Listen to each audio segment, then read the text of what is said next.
Hi. So here I am with a very unflattering outfit and wet hair because I have a lot to get done before the sun goes down very shortly. You can see outside. Today I'm doing a video on these two paintings that I finished recently. They're both of the same little area of my grandpa's house. If you were eating mint ice cream but there was slightly more white mixed in it, that's the color that the whole house is. So it's really fun to see it change throughout the day. So this painting I did during the daytime, it's like if you just walk inside the front doors and look up at the ceiling and down at the floor, you'd see this basically. And I tried to draw it as I saw it standing in that spot, like looking up and then looking down. Not like as you would see it if you took a photo, because a photo is a still image, right? Like when you see something, the lines don't change or move at all. But if you look at something in real life, it changes constantly. Your perspective changes as you look up and down and side to side. So it's kind of a challenge to paint something that looks real. It kind of looks like a fun house this way, but it was like an academic challenge for me when I started it, because I really love painters who can do that sort of panoramic look, but not by photo, just by looking at something in real life and painting it how they see it. You can only focus on 2% of your field of vision. If you think about what you're looking at now, only 2% of what you see is in focus. And that's not exactly the reason that I did this, but it's so interesting when you think about what you're actually seeing. We think of things in straight lines, we think of things in like cubes and things like that, but when you're actually standing in it, your vision as inside of that place isn't still. So hard to explain, but it got me really excited, and that's why I made both of these paintings. Here's the painting from when I quit working on it back in 2018. You'll notice a lot of lighting problems. The chandelier is much too light for where it sits in the room. And here you'll see the chandelier is more pink and darker because I worked on it since 2018, but not all that much.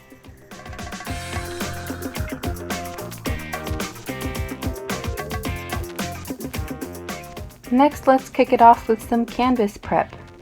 We get to scrape down some dried, thick, chunky paint.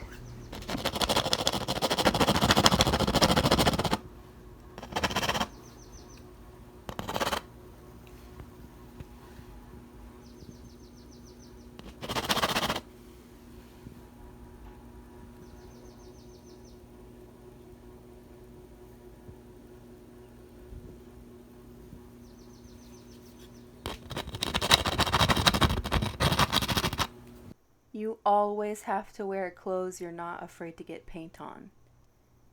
And even then, put on an apron.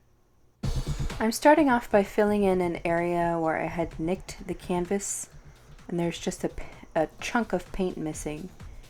This canvas has been through quite a lot. I had punctured a hole in it on the floor where the tiles are, but hopefully you will not be able to tell, because I feel like I covered it up pretty good.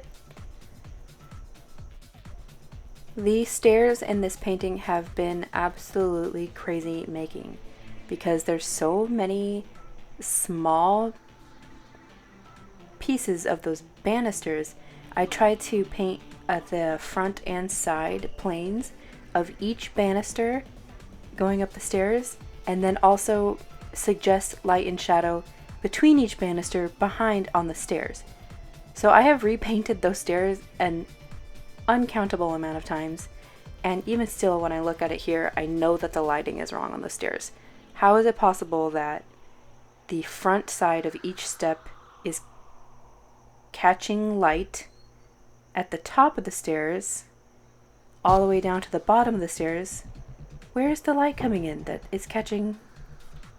I don't know what I was thinking.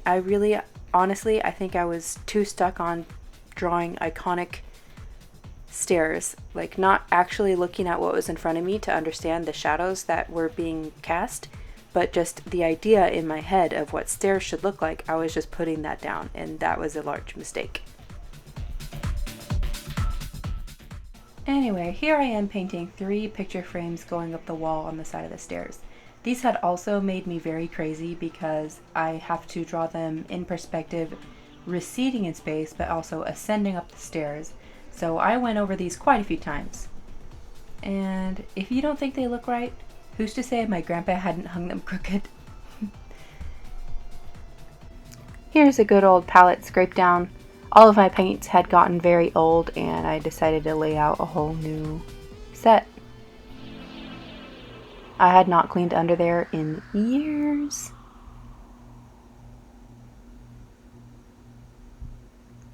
The glass is pretty beaten up. I like to lay out my paints from light to dark and one side have all opaque paints and then the opposite side all transparents. Next, I am mixing some grays to fix the tone of the ceiling. Back in 2018, I had left it very green and brown, but I don't think those colors make sense in the context of this lighting situation. So another green, gray, and then one I made more blue. There's the new color I mixed on top, and then underneath you can see a lot of greenish brown.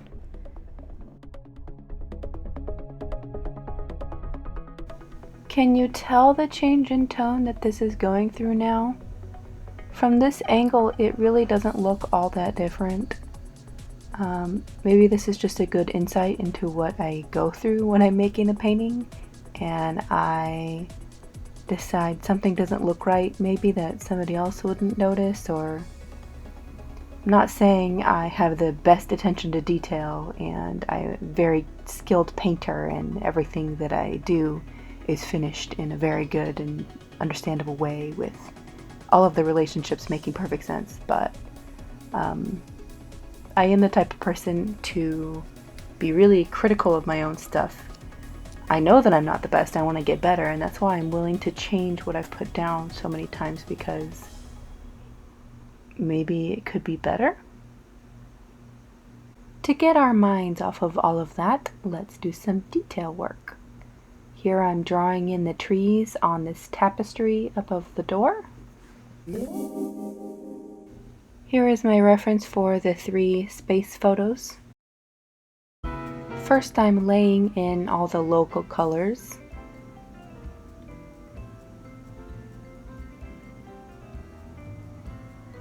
But eventually I want to give the sense that there is light reflecting back off of the glass in front of each of these photos.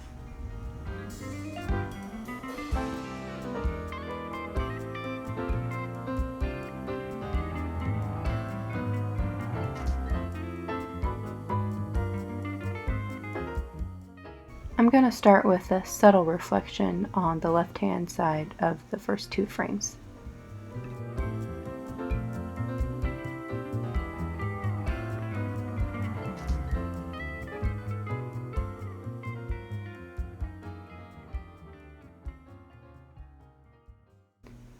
Now I'm exaggerating the light that is cast through the foreground, across the tile, up onto the banister, and then across to the back green wall on the opposite side of the stairs.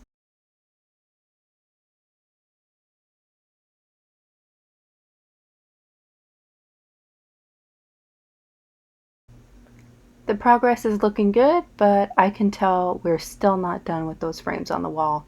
They don't quite look like they're actually there. They look like they're floating because they do not have cast shadows.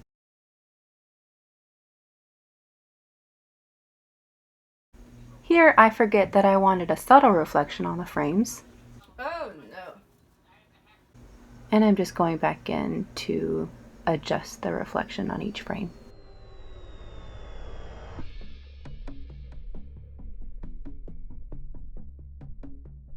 I had really neglected to paint shadows the first time that I did this.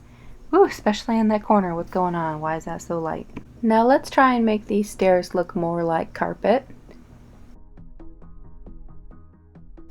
And give our ceiling some of that cottage cheese texture we all love so much.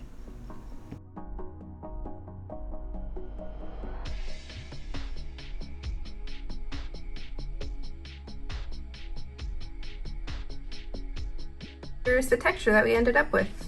I'll probably end up knocking off some of these little paint skins, but for now I think they're fine. And then here's the opalescent lamp. I wanted to add a little bit more layer of color in here, so I added that hot pink red on top, but you know, it's not completely covering the whole thing. And yeah, further out we see the rest of the room. This has been very interesting to paint. I definitely learned a lot about lighting. It's not real easy to have, oh gosh, my plant just fell over. Gosh, dang. And here I'm calling it complete. I accomplished everything I wanted to do in the painting, and it's come a long way since it looked like this. Notice the nonsensical lighting on the stairs and on that chandelier, and that big empty wall on the right hand side. And please let me know in the comments if this scene looks complete to you. At an angle we see all that nice surface texture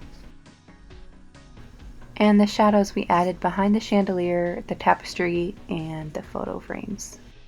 Try and spot where I had covered up the hole where I had punctured the painting. Oops. The fuzzy carpeted stairs.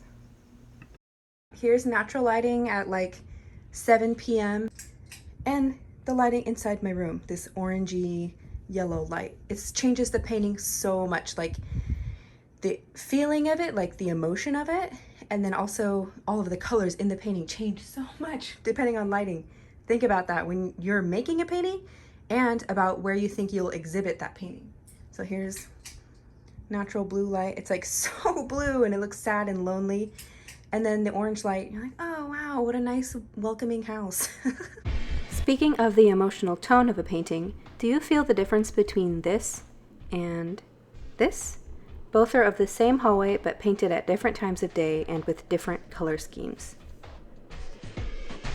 This one is a scene of the same spot. I was coming downstairs for a glass of water and the kitchen light was on, and it has these really pretty wooden floors back here and then bricks in the hallway between. So I have like tannish brown tiles, and then it goes to brick, and then there's like a really warm wooden floor back here. So the light, as it traveled between all these different textures on the floor, was just like really beautiful, warm to cool transition, and it really caught my eye. It kind of looks like something I would see in a film or something, so that's why I painted this one. And originally it was much more simple. I had just painted it to get that feeling of the light coming through the hallway, so that was the focus of the painting, and I kind of was like, oh, whatever, all this is be dark because it's nighttime, like you can't really see much. But then after a couple years looking at it, I was pretty unsatisfied, and I went back to add in the area with these chairs, and then this actually pretty much stayed the same. I just fixed some lighting issues here and then added so much texture over here because I've been really excited by the surface of paintings recently. So let's get some close-ups. This is where I had quit working on the painting in 2018. Notice the light cast on the leftmost wall that sort of looks like a bundle of balloons? This will have disappeared in the next clip because I hated this section of the painting and needed to change it ASAP, and I guess that means I didn't have time to set up a camera before I did so. Here's a detail of the thick paint on the tapestry I'm about to lay in. At this point in the painting, I was just going back in to add details. I had done most of the drawing back in 2018. I pretty much knew all the color schemes that needed to be in. All I needed to do now is adjust some of those color mixes and add in some more shadows that were missing.